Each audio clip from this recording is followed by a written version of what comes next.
What are our favorite resources for helping other people get started in following Jesus? That is our topic for today's show.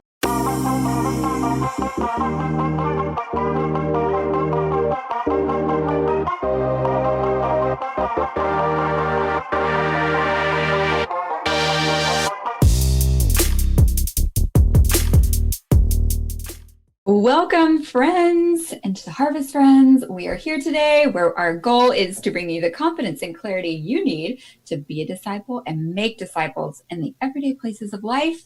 I'm Abigail, and I'm joined with my friends. Hi, Andrew. Hi, Keith. Hey, Abigail. How you doing? What's going on, Abby? Good. I'm doing really good. So according to my Facebook, this last weekend was your wife, Keith's birthday. Let's hear about it. How's Stephanie doing? Shout out to her. I know. Happy late birthday. She gets so many shout outs on this podcast. I'm starting to get jealous, guys. But funny enough, last year, Abby was here for her birthday. And it was when I proposed. One. Yeah, that was when we got engaged. You really are downhill from here. Like, what could you even do? Exactly. So yesterday, doing our house church, everybody said something nice, and then me and her snuck away. We had some sitters, seen a movie, then we went to dinner with her family, and then we had a sitter for the night too, and we had a beach stay on base and a little getaway. So we couldn't compete with last year, but we tried, so it was good. Nice. I mean, I saw the pictures from your balcony this morning. That was pretty epic. So anyone who gets to lounge at the beach in the morning, it's pretty great. So we're all jealous, especially all of our listeners where it's snowing. We apologize for this. We won't talk about it anymore. We're really sorry, and our thoughts and prayers. I will say, it rained today, and I think it was in the mid 40s. So it was a nice view of the beach, but exactly. They weren't out there in the water. Exactly. Yep. Yeah. We read on the balcony, but that was it. Well, yeah. This is suffering in San Diego in February. Rain and mid 40s. Yeah, I mean, that is pretty bad, but we do have listeners in places like Alaska and Wisconsin, so they are all pretty angry at So you're not interested in hearing my sob story. I'm not sad. I'm not sad for you. 40 I don't blame not you. it's not even freezing, man. It's not even real freezing. Okay, so yeah, we're going to get some hate mail for that for sure. Okay, today we have a really cool topic. This week on our blog, we had an article called Into the Harvest Favorites. It's actually going to be a new series there, so you check it out probably once a month. But this month, our topic was our favorite things to help someone get started in discipleship. Either you're discipling them and you've never done that before. We just gave you all of our favorite tools. Or you are maybe just brand new to the faith. These are the kind of our favorite things to recommend. So we thought that it would be fun to also talk about that here on the podcast. Maybe, you're not a reader and you're more of a listener. We are here for you. And hopefully also, I think that just if you're also watching on YouTube, maybe we'll have some more visual for you. And so we're just going to hit you up on all the formats, basically. So we're going to get into that. But first, we have a couple of announcements. Guys, what do we got going on? So the first thing that I want to remind folks of again is that we have started a weekly newsletter called Harvest Highlights. It goes out every Sunday, and I guess in a way similar to this particular topic that we're discussing today, it's designed to be a really short, brief email that has links to resources or articles, videos, things that we've come across that inspire us or that we believe give great information about being a disciple and making disciples in the everyday places. So that is another resource that we just started here at Into the Harvest this year. And we would love for all of our listeners to receive that. We have had several of you sign up, which is great. We've sent out 3 of those so far, but those are going to be going out every week. So if you'd be interested in getting that, then go to our website, intotheharvest.org/newsletter, and you can enter your email there, and you will get the next version of Harvest Highlights that's coming out this particular Sunday. And we also have next week's episode of the podcast is going to be an Ask Us Anything. So again, many of you have already submitted questions for us via email or through our voicemail service, SpeakPipe. But Lakeith, why don't you tell us a little bit more about why we're doing that and how folks can leave questions for us if they'd like us to address their questions on next week's show. Yeah, we want to hear from you guys. We want our ministry here at Into the Harvest be one where we can interact with the everyday people. And we know you have questions that we probably haven't thought about or touched on. So this is your opportunity to ask us anything. And to the best of our abilities, we're going to speak from the heart, biblically speaking, and try to answer those questions. So I think it's going to be a lot of fun. And you can leave those comments on Facebook or Instagram or even on YouTube. But it'd be nice to get them soon so that we could have them ready for the episode. But please, whatever comes to mind pertaining to ministry and life out in the harvest, we would love to hear from you guys and answer those questions.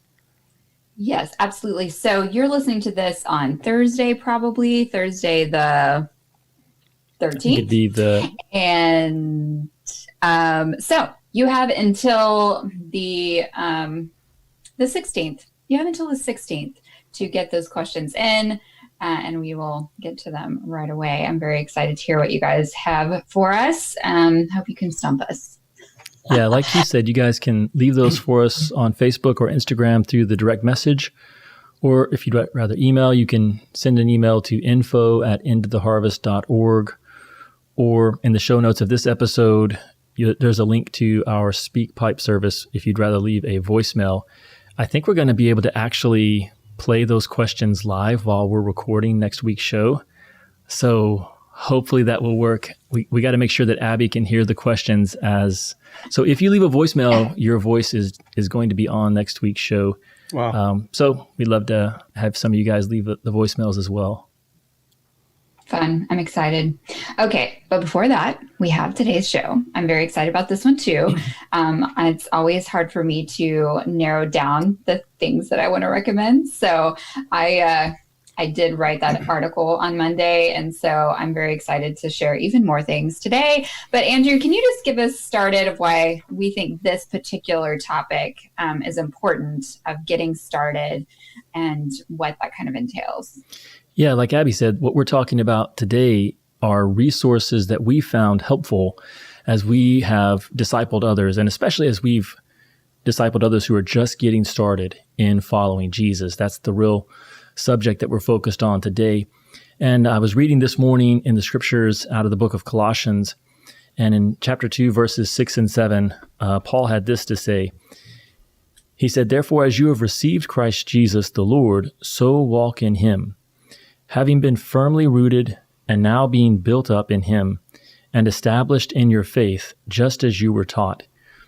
And so many things stood out to me as I was reflecting on those verses.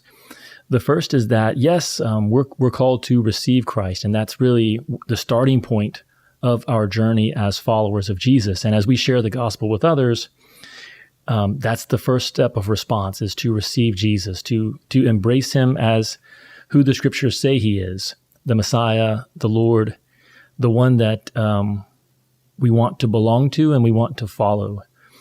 But that's not the end of the story. That's actually the beginning of the story. And so Paul says, "Therefore, just as you have received Jesus Christ as Lord, so walk in him." And that's really a great way to think about discipleship. Discipleship is the life that we get to share with Christ as we live it out in this world. And what's going to help us walk in him is when we are firmly rooted and when we're built up and established in our faith. And so you think of those three ideas, being rooted is really the starting point, and it's really what helps us go the distance, is if we have good, solid roots in Christ. And then he talks about being built up, which is what needs to happen next. We need to mature, and as we disciple others, we're helping them mature.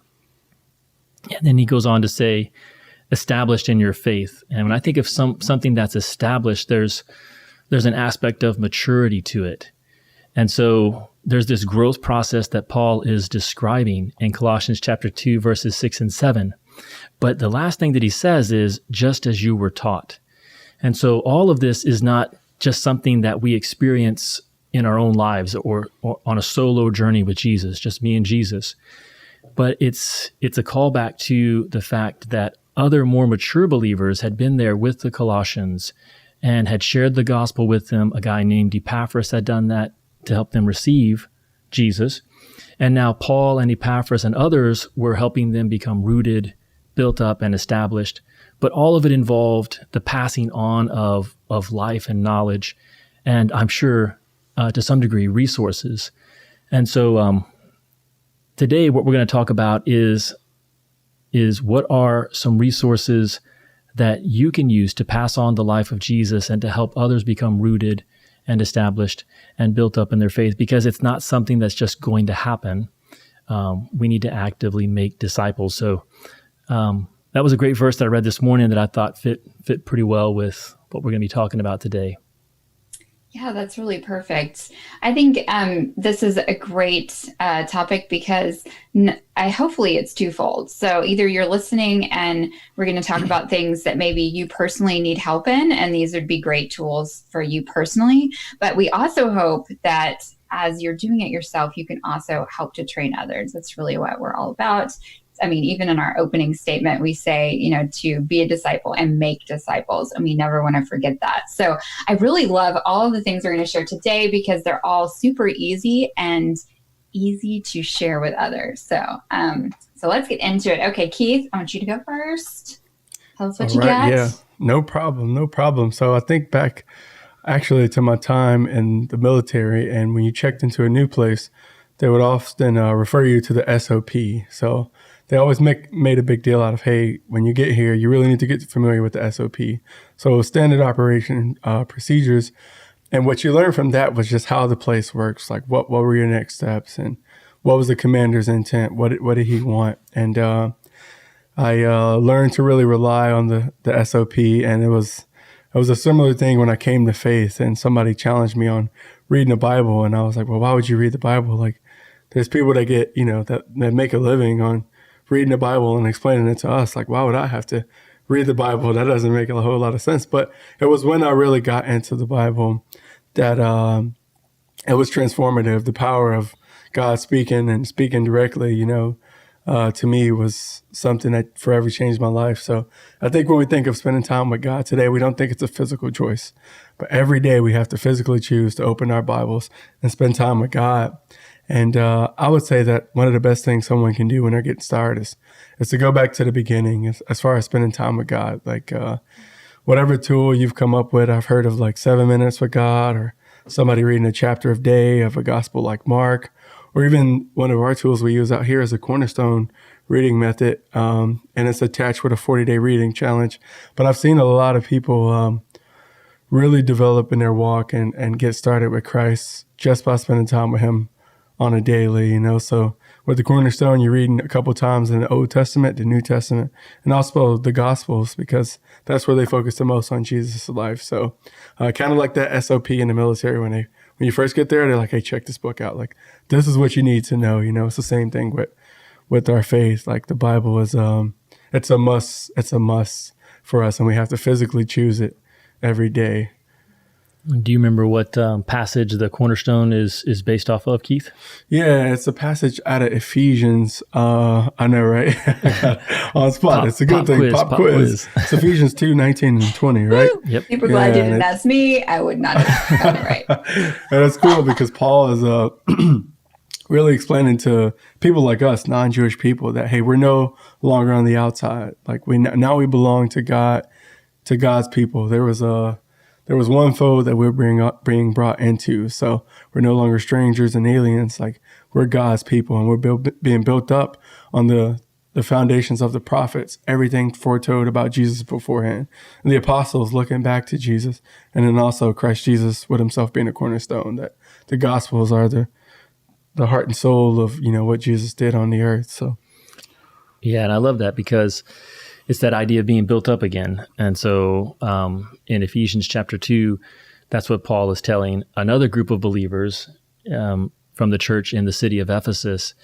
And just like you said, his point was that you're no longer on the outside. You now belong to this family of faith, and you're being built up, and you're being built up on a foundation. Mm-hmm. That foundation is the apostles, the prophets, and Christ Jesus is the cornerstone. like you said. And so that's where we really get reading from the Old Testament, which is the prophets, as they looked forward and basically set the stage for why the Messiah was going to come. And then the apostles, as they looked back and explained Jesus' teachings and his life and its meaning for us as his new covenant followers. And then the Gospels, Jesus' life and teachings as recorded by Matthew, Mark, Luke, and John. And so the Cornerstone is just a way to get people beginning to read the Bible so that they can be built up on that foundation. And they're reading from the prophets, the apostles, and from the life of Jesus every day. And so it's a simple reading plan. It's also very flexible. And you can go at your own pace. But if you read a little over 3 chapters a day, so 2 chapters of the Old Testament, 1 chapter of the New, and a story from the Gospels, if you do that, you'll read through the scriptures in a year. And so a lot of people have never read through the Bible, and it's a great way just to introduce them and give them a pathway that, hey, if you do this and you stick with it over the next 365 days, you'll actually read through the entire Bible and you'll have a much stronger foundation as a follower of Christ. Yeah, I shared a 2-year plan on the blog. So if you're not as advanced like myself, maybe, you can do a 2-year plan, or you just have children, whichever, however you want to describe it. There's so many different great reading plans, honestly. So just like stick your hand out. There's probably one just waiting for you. I really love this tip though, Keith, because really I think especially in discipling someone else, if you're new to that, or if that's something that you haven't really done before, or maybe you've been doing it for years like myself and you just need a good reminder periodically. It's very easy if I'm meeting with someone and they're sharing their struggles or they're sharing what's going on in their lives and they have questions, for me to just answer them, be like, man, I just read something amazing in my quiet time. And then I pull out what I have to say. And to instead do what you just said, Keith, and point them to really reading for themselves. That is basically the best thing we could ever do. And I have really tried to start being careful about giving my own wisdom or even my own thoughts from the quiet time without first seeing if they're in the Word. And if they're not, like just helping them to get into that. So it's a really, really good reminder. Okay, Andrew, do you want to go next or do you want me to? I don't care. Well, what do you have? Why don't you go next? But one last thing on the Cornerstone. Okay, we could go on and on. I know. If that's a new illustration for folks, they can find that either at your article this week, Abigail. Yeah, I linked it. Yep, there's a link there. Or if you go to resources and you look through the Disciple Makers Leatherman on the website, it actually will walk you through that illustration and how to share that reading plan with others. So just giving folks a quick link to that. But how about you, Abigail? What is your resource that you like to share? Okay, so this one has a lot of different names, but we're going to call it the Relationship Map today. And it's just a good way to help anyone think about their lives, whatever they do for a living, whether they go to school, whether they have a family or they don't have a family, they probably have some friends somewhere, all those people, and kind of mapping out who those people are and how you can be impacting their lives. So it looks like this. Hello, everybody on YouTube. It looks like a spidery little circle map. And you put yourself in the middle, and then you kind of link out. So on mine here today, I just put work and school and family in my big circles. But that would represent people in our lives that we can be praying for. Maybe you've never even broached the subject of your faith with them. The very first place we start with anyone in that category is to start praying for them regularly, so that when we do have an opportunity to share with them, the Holy Spirit has already been at work. And it's a way to visually see the impact that you're having already. We are all impacting people every single day. We're all influencers. I'm just going to go ahead and put the social We are all social influencers, friends. Way to be cheesy, Abigail. We really, truly are, though. And it's just a great tool to see truly the people in our lives that we see maybe every day, maybe only once a year, but they're in our lives. These are people that care about us, that know about us, know about our lives. And it's truly just a challenge to ourselves of how we can really start being the Word of God in their lives and sharing the gospel with them.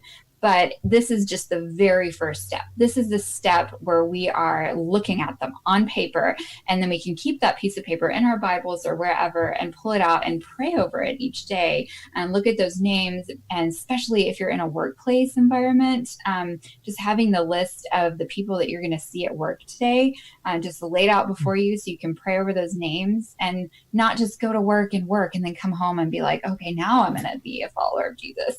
It's there. You're starting as soon as you wake up in the morning. So we do this with our kids. Right at the beginning of the school year, we make a little relationship map for the year, and they put their soccer coaches and their kids on their teams, and they put their classmates and their teachers. And then they get to see how, as the little bubbles progress, you can see there's a big circle with a name in it, but then there's little circles coming off of it. And that just shows us that those people have people too. And so if we can share with someone, it then opens up a whole nother influence that we maybe would never have connected with. So it's just a cool visual, but hopefully will help people be more intentional in their life as they go about their business of how we can be impacting the people around us. There's truly no one off limits. And it's okay to share with strangers on the street corner if that's like your jam. But we all have people in our lives, and we are all pretty much called to sharing with them. So that is a relationship map. It's not linked on that article because I didn't have room. So, well, we'll put a link on. Yeah, I'm going to link something in the show notes. There's a great YouTube video on how to do this. Actually, I am kidding. I did link to the 411, and this is part of the 411. So just kidding. If you go to the that article and go to that link on the 411, this is the second portion of the 411. So already halfway done with the 411 now. So yeah, and just to clarify, Abigail, this is something that you would sit down with a new believer. I mean, obviously you have one for yourself and you go through it with your kids, but again, the focus of this particular show is resources that we would use to help other people get started. Absolutely. So this is something that I use personally, but see, we also all read our Bibles too. So this kind of, all of these things are going to go for us as well. And we are all held accountable to the same thing. But yeah, these are definitely the things that I do right away. This is something I wish I'd had when I was a brand new believer. I really wish that I'd had this kind of sort of purpose given to me right away. But so this is definitely something that I would share with someone right off the bat, or even just someone who's been a believer forever, but doesn't have purpose or feel like they have a personal calling on their lives, because we all do. Okay. Yeah, I think it's such a great tool because it does just that. It sort of sets the table from the very beginning that you're called not only to be a disciple, but to make disciples. Yes, like you said, we're all seeking to follow Jesus, and so reading the Bible, praying, are things that we're doing. But these are resources that you can use to turn around and help someone else who's just getting started gain that same vision. And I can remember when I first came to faith, I just had this. I don't know where it came from exactly, but I just had this idea that I would have to follow Jesus for maybe 10 years before I had anything worthy to offer someone else, because I didn't know anything. But a prayer map, a relationship map, is something that you can sit down with a new believer from day one. And if there's one thing that you can do, you can pray for people. So right out of the gate, people can be working in the harvest. They can be laboring, because that's the way the Bible describes our prayers is we're laboring in prayer for others. Mm-hmm. And it also just gives that vision, like you say, a mindset that, hey, God has called you to himself, but he's also called you for his purposes to represent him. And there's already people that you're connected to. And so the relationship map, I think, is outstanding. I hope folks will check out those videos and the links. Yeah, well, I think it also just helps us to not not like corner off our lives and put ourselves in little boxes. Like this is my faith box, and this is my work box, and this is my family box, and none of them mix. And truly, and I see that all the time. I think it's very easy for us to do that, to sort of, what is the word for that? I don't even know. Anyway, we get very single-minded when we're in our workplace. We come home and we haven't really talked about Jesus since 8:00 that morning. So I think it's really helpful to kind of bring our whole life together in one place and realize that it's all about being a follower of Jesus in all those places. So, okay, I'm done, I promise. And that's all I have to say. That's a good one. Well, the resource that I was going to share is on our website. It's called the Foundation Series. And I've got the booklet right here, but we also have these as just digital study guides that folks can download or just pull up on their phone. And the Foundation Series is something that we put together about 5 years ago, and it's got a few purposes. First of all, we've kind of talked about this on the podcast before, but it's one thing to give people a vision for following Jesus. But then we also really need to help people figure out a pathway. What does it look like to begin to walk with Jesus and to grow in our faith?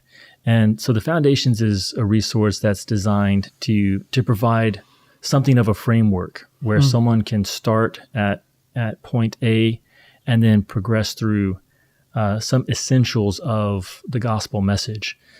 And it's really designed to be conversational. And so it's not really a Bible study in the traditional sense. It's definitely not a Bible study where you would give someone a sheet and they would go off on their own and pull out their Bible and then start writing in answers to questions. This is really designed to be more of a discussion guide. In fact, the Foundation Series is really designed so that you as the disciple maker, you might have a copy of it, but the other person that you're sharing with, they might not even know that it exists. I mean, they can. It's not top secret, but it's not essential that they actually have a copy of the Foundation Series. It really is for you as the more mature believer who's seeking to pass on the faith. And the way it's laid out is, first, it looks at the message of Jesus from Genesis to Revelation. And so there are actually 18 different discussions that are in the Foundation Series. And the first 10 are just 10 stories, 10 passages from Genesis to Revelation that lay out the story of Jesus from start to finish. And then there are four guide sections where it's talking about the message of Jesus and the mission of Jesus. And so we kind of take a deeper dive into, well, Jesus, the number one way that Jesus was described during his life was as the teacher, the rabbi. That's what came across to people when they bumped into Jesus when he was in the flesh. That's what his own followers referred to him as most often, as teacher. And so, okay, well, what was his message? So the second section of the Foundation Series is to look at what is the message of Jesus. And then the third section is the mission of Jesus. So Jesus described himself over and over as having been sent into the world. And so Jesus didn't just happen. Jesus chose to come down to earth because he had a mission from the Father. And so we take a closer look in 4 different discussions on what is the mission of Jesus. And so the goal is to provide people from the very beginning with a clearer picture of these foundational topics. So the gospel itself, from Genesis to Revelation, the message of Jesus, the mission of Jesus. And that's a free resource that folks can get on the website under the resources link. So that's one that we've really enjoyed using here over the last 5 years. And I think one last thing that I would say about it, Abigail, is that it's designed to help you learn how to share your faith in a more conversational way. And so even though you're going to be looking at scriptures, it's designed to help you ask the right questions to draw out the truths in those stories or in those passages. So hopefully that's a sort of a byproduct that people will get from it if they use it. I totally agree, Andrew. This is in the article, so you guys can click on the link there as well. And I think it's such a useful tool because we're not all just gifted at teaching or at leading a Bible study. We're just, you become a Christian and then you don't just like get boom, hit over the head with like the ability to facilitate a group. So I absolutely love this. I'm going to disagree with Andrew. Things are about to get real. I'm going to disagree with you, Andrew. I think it's true that you could have this book and the person you're meeting with not know about it. But I actually think there's a lot of benefit to literally like having it in front of you and really showing them that you're not special. Brett and I had been leading Bible studies for many, many years. And, you kind of get into the groove of it and you've been doing it for so long that you're just kind of like, this is old hat.